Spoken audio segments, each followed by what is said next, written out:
Marshall Levenson, Rivals national analyst in the Mid-South region here. For our spotlight this week, we're looking at some late bloomers, looking at some guys in the 2025 class that have really hit the scene recently, maybe some big offers coming in or, really just seeing their stock trend up. I think for the Mid-South region, the number one late bloomer is easily 2025 Pecola, Oklahoma athlete Dakota Terrell. Now, very intriguing prospect. He's 6'9", 205, 210 pounds. Um, Tight end, wide receiver, defensive end. Not exactly sure where he projected in the next level, likely as a tight end. But 2 months ago, he thought he was going to be a mid-major basketball prospect. He has offers on the hardwood from Tulsa, Sam Houston State, as well as a couple others. But Arkansas jumped in, on the football field. UNLV came recently, and then the big three of Michigan offered, Oklahoma State, and then most recently Texas A&M extended an offer just this week. So for going from really not even thinking you have a football future to having offers from Michigan, A&M, Oklahoma, and Oklahoma State, a fast rise for him. His focus has now shifted towards, leaning towards football, although he said he is interested in playing both football and basketball at the next level. We'll see if that happens. It might be, it's hard to do. It might be a situation where, he gives up the basketball side of things to focus on where maybe he thinks he has a brighter future. But Dakota Terrell, massive late bloomer this spring. Another one in Oklahoma, Bixby offensive tackle Broderick Schull. This one's a bit interesting because he may not be, if you really look at it, he's not necessarily a late bloomer on the football field, but from a recruiting aspect, he is.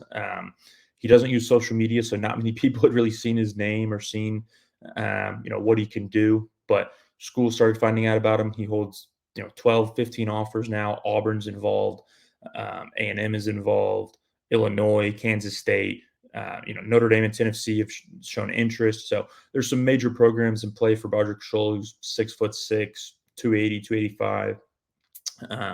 So the lack of social media was maybe the rise, the reason for the maybe not getting seen as much as he probably should have. But he's hit the scene now, and he's a popular prospect. Down in Texas, probably one of my favorite guys I've seen this spring is Arlington Seguin, wide receiver Carterius Brown.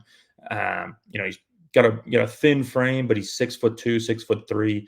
I really like the way he goes up and gets the ball. He's a good route runner. And there's a couple different schools in play. Texas was an early offer, but they didn't really pursue him. Baylor is a major team involved. But the team I'm looking at here is LSU. This is a Louisiana kid, now lives in Texas. Like I said, he's on a visit to LSU on Thursday. An offer is, possible to come out of that visit. If it does, I think LSU is a big contender to potentially land a commitment from him. Back down into Oklahoma, so we have quite a few Oklahoma guys in this list. Is Edmond Deer Creek quarterback Grady Adamson.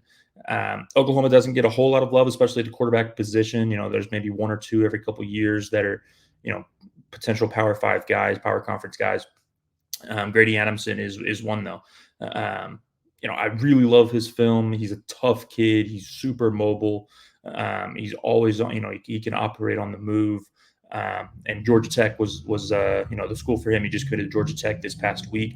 They offered very recently. He's had a few schools monitoring. I know Oklahoma State is monitoring throughout this spring and heading into the season. So he is one that I can see some big offers coming for up here in the next few months, which will maybe cause some interesting developments in his recruitment. Like I said, just committed to Georgia Tech, but. Those are the late bloomers in the Mid-South region for right now. I'm sure there will be more, and there could be more to go over, but these were four that I felt were worthy of some shine right now, and that's the Mid-South Spotlight.